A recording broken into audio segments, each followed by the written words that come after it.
Hi, thank you for joining me today. You're going to learn all about how to build a legacy business.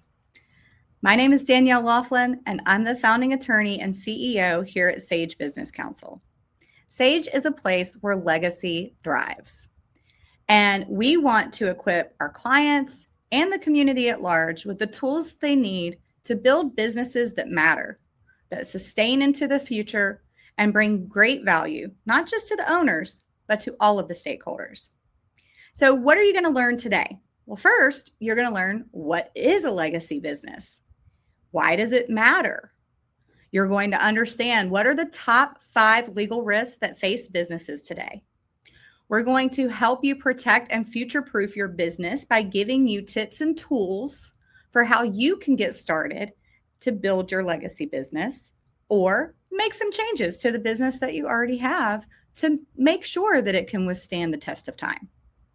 And then finally, we're going to give you an assessment to take so you can see where you are. Where are the blind spots? You can start taking action once you know where you are. So let's get started. First, what is a legacy business? A lot of people have confusion around this idea. Legacy business can mean something like Gucci, right? A family owned, long standing Italian brand that has global recognition and dominance. It's got people wanting to copy it, right? Some people think of a legacy business as one that's been passed down from generation to generation. When we talk about legacy businesses here at Sage Business Council, we're talking about some very specific types of businesses. And the top 3 attributes that legacy businesses have are 1, resiliency. These businesses withstand the test of time. They innovate, they are constantly staying ahead of the future so that the future isn't looking in the rearview mirror at their business. The second thing that they have in common is that they're ethical. They are doing ethical things. I know you can go on Instagram right now and download the 10 tips to make a gazillion dollars this year. But the truth is, if all of those Insta famous influencers were making so much money and it was so easy to do that, wouldn't we all be doing it by now? Private jets can be rented. Don't be fooled. If you want to build a business that lasts, you have to ground it in ethical business practices. The third thing that they have in common is that they're built to scale or sell. Whatever the exit strategy may be for the owner or owners of the business, they are building that intentionally. That means that they're not going to wake up one day and just decide that they're through with this whole thing and that they want to sell their business. I can assure you, if you wait that long to sell your business and you do it out of frustration, you're probably not going to sell it, or if you sell it, you're going to leave a lot of value and money on the table. All right, so we now know what a legacy business is. Why does it matter to have a legacy business? Well, first of all, by doing business planning that's focused on legacy building, you're going to achieve some really critical things that ensure the growth and sustainability of your company. The first thing is that you're going to attract the stakeholders' trust and loyalty.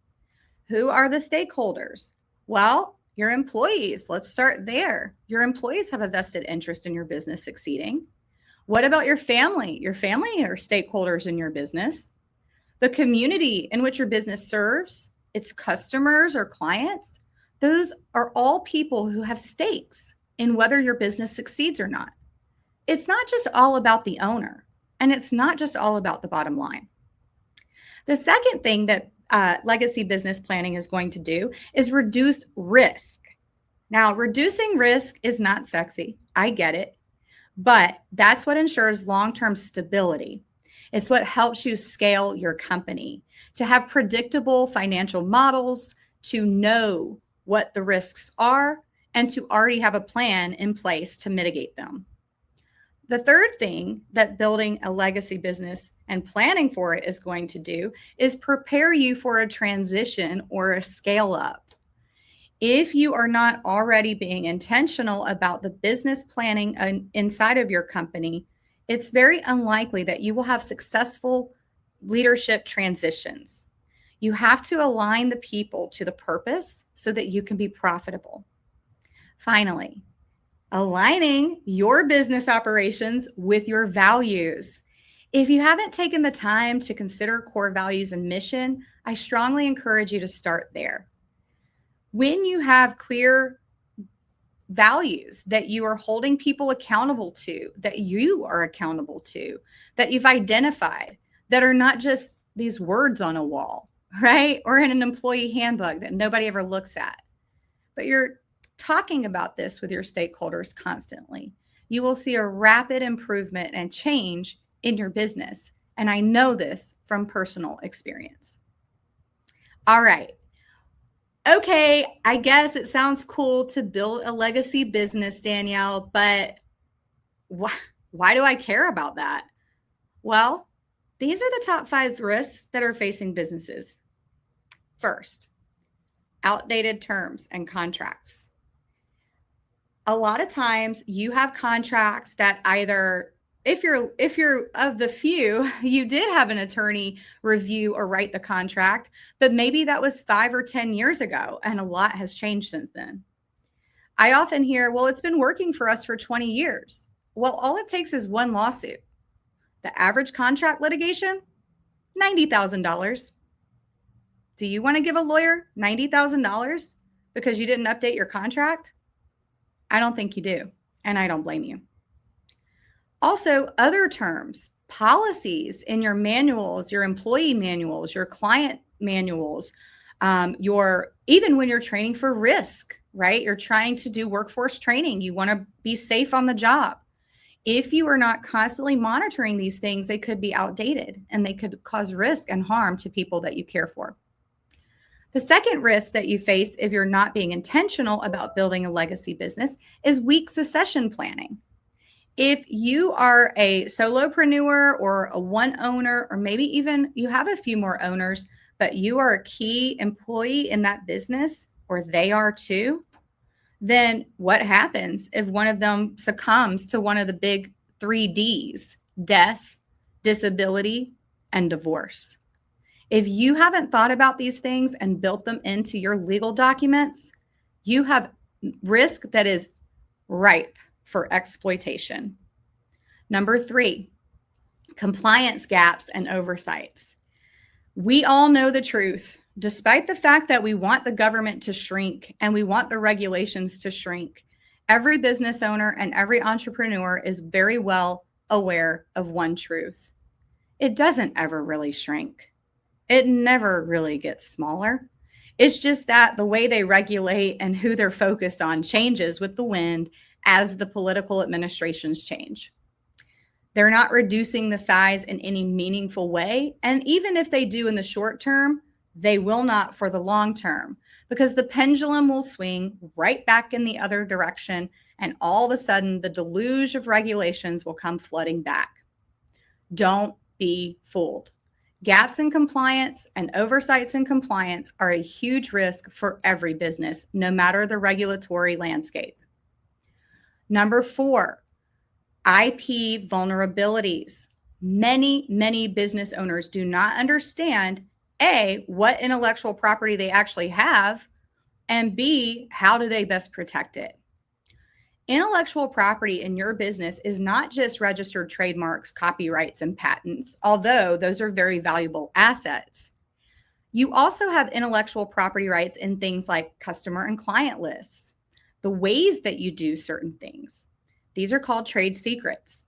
You need to protect your trade secrets in the same way that you protect your trademark. If you don't, you are subject to theft.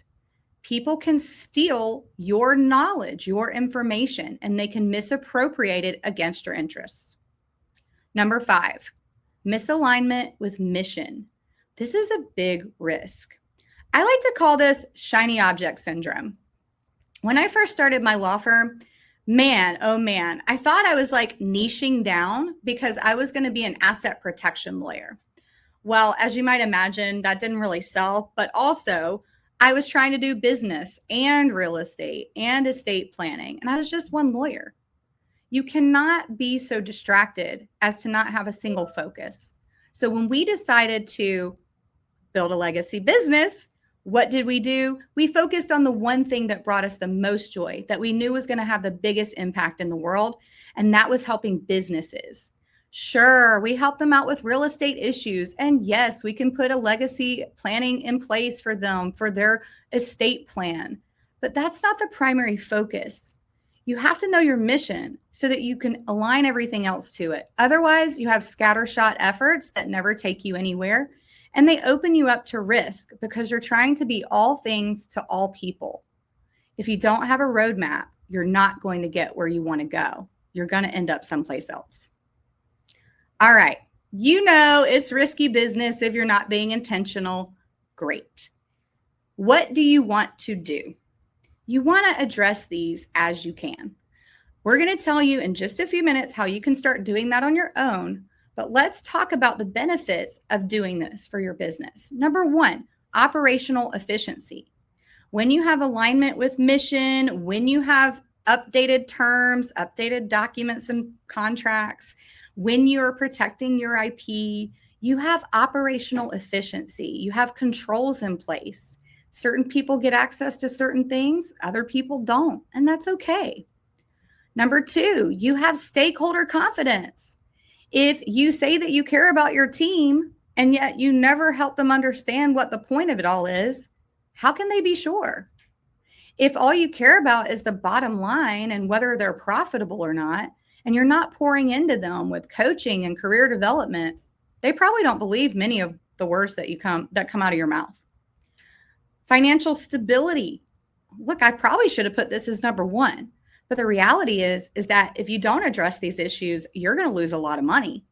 And by addressing them, you're going to save a lot of money. And you're going to stabilize the cash flow. You're going to stabilize the financial independence of your company. You're going to have to rely a lot less on debt and equity to grow and scale because you're going to have profits available to help you do that. Number four, if you're profitable, if you're aligned on purpose, if your people feel cared for, you will grow. It is just common sense. A lot of times owners get stuck in their head about this. They want the next magic pill, this new marketing strategy, this new sales approach, hire these many more people, create this many more widgets. None of that is sustainable growth. All of that are shiny object syndrome just flying by you day by day, and you're leaving so much money on the table. Number five, if you address these, you will future-proof your business. It won't matter if the market is unstable. It won't matter because you will be in an economy of your own. You will have created your own flywheel, a place where people feel and know that what they see is what they get. And that is a sustainable, future-proof business, even with AI, even with technological advances, even with globalization. All right, how can you take action now to start building your legacy business? Number one, you want to define your mission and values. You got to start here. When I first started working on this for my own company, I just asked myself, what are my personal values? You're the owner. You're the creator of the business. If you built a business, pretty much it's going to be aligned with your values. If you're not clear about what those values are, you'll probably have kind of some hit or miss successes, right? And probably you won't have many people that are showing up happy every day to do their jobs. That's a really critical indicator that you need to define your mission and values. Nobody wakes up and decides that they want to come to work every day because it's just going to pay the bills. And if that's the only thing that you or your people care about, it's just going to be the next opportunity before people start attritioning out or phoning it in, not doing the job that they've been paid to do. You're going to become totally checked out. If all you're worried about is money, you're going to take your money and run. You'll be on the beach half the time while your team is slaving away. Do you think they're going to stay for long? Probably not. You want to do an assessment. You want to poll your stakeholders. I'm telling you, you need to do this. I'm going to give you a link for this. And the idea here is you want at least 2 groups of stakeholders.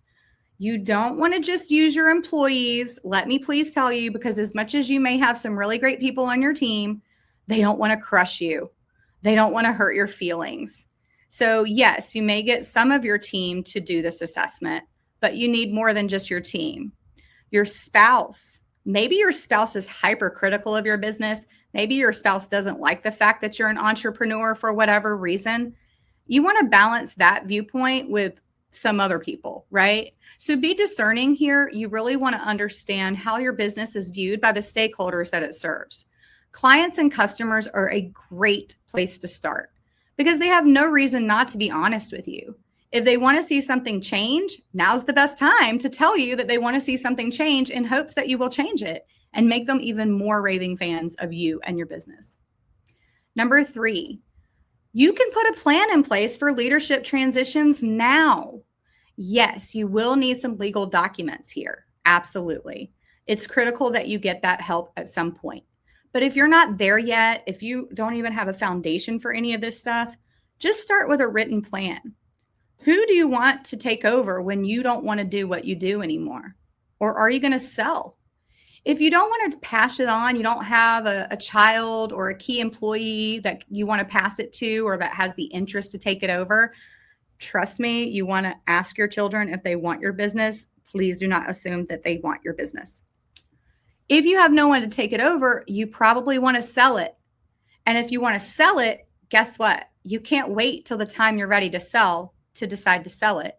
You have to start that process 2, 3, sometimes even 5 years in advance. So now's the time. Start thinking about this. What does the end look like for me? Am I going to pass it on and keep earning profits?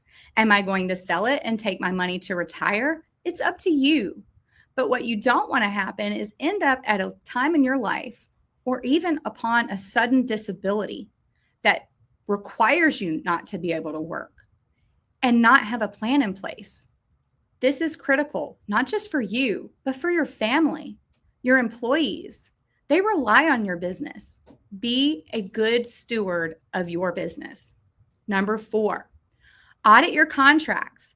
You're looking at your policies. You're looking for outdated terms. Have you changed your rates? Have you increased your fees? Are you still accepting people paying by physical check? That's very risky. I don't know about you, but last time I checked, the USPS wasn't exactly on time. If you're still waiting for paper checks in the mail, now's the time to get some online payment options. This is very critical because it impacts cash flow. And if you don't have cash, guess what? You're not going to be doing much in terms of growing your business. Number 5, review compliance requirements quarterly. A lot of this stuff is available online. You can go to the Department of Revenue or the Department of Labor in your state. You could do a quick Google search or use your best friend ChatGPT. You'd be surprised what you can learn with just a few keystrokes. You don't always need a lawyer or a compliance officer to tell you this stuff. Yes, there are times when you need someone to focus on it if you've reached a certain level. And if that's you, wonderful. We'd love to help you with that. But if that's not you, it's okay. You can do this on your own. But you cannot bury your head in the sand and expect to have long-term success. Now, you know the 5 ways that you can get started on your own. But if you're overwhelmed or your business is just too big and you need some assistance, let us help you. I'm going to give you an assessment in a few minutes to poll your stakeholders. And once you've done that, you're ready. You're ready for us to help you with Legacy Legal Audit. Yeah, sounds a little scary. I'm sure you're a little scared by this. Don't be. This is judgment-free zone. Working with a lawyer is always confidential, so it really doesn't matter, right? You can tell us the good, the bad, and the ugly. Our Legacy Legal Audit is a 100-point checklist. We look at every aspect of your business. We follow a few rules and guidelines.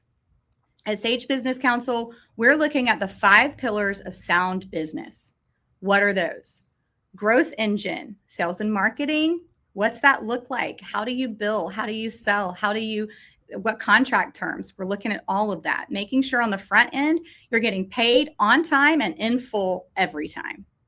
When you sell something, it is exactly what you told them you were going to sell them, and it's exactly what your production team is going to deliver them. Very critical. The second thing we're looking at is your reputation. That is the production and delivery of the goods or services. Are you delivering what you promised? If you're not, let's get it aligned. Where are you having gaps? Where do people complain the most? Who on the team is not a team player? Who's holding you back? These are things that a legal team can help you address very quickly and very easily. Number 3, your culture. Look, human resources are the most valuable resource in any business. Even with machines and AI and factories and all of the other resources that we have at our disposal as business owners, your people are in fact the most expensive and the most important. They will give you the best chance of long-term success, but you have to build a culture that makes them want to stay, that makes them want to show up every day and do a good job because they know that they're going to be rewarded for it. Also, we look at ownership and management, which is what we call legacy. So that's where we're going to look at your structure and all of those things. We're going to look at your financial controls. We're going to make sure that you are profitable, and we're going to help you plug any gaps. If you want us to help you, we would welcome that. But the very first step for us to be able to help you in this way is to take this assessment. So if you scan the QR code here, you're going to go to an assessment and you want to find 3 to 7 stakeholders, not too many. At least 3, that way you don't have, one person that's really excited about it and the other person who thinks your business is crappy. You're going to, it's not going to be a good result for you. At least 3 people from at least 2 stakeholder categories. There's more information when you get to the page here, so don't worry. If you have any questions or you want to learn more about this, visit our website, follow us on social media. We're here to empower you. We want to see more legacy businesses in the world so that we can eradicate entrepreneurial poverty together. Thank you for tuning in. We hope to see you soon. Bye for now.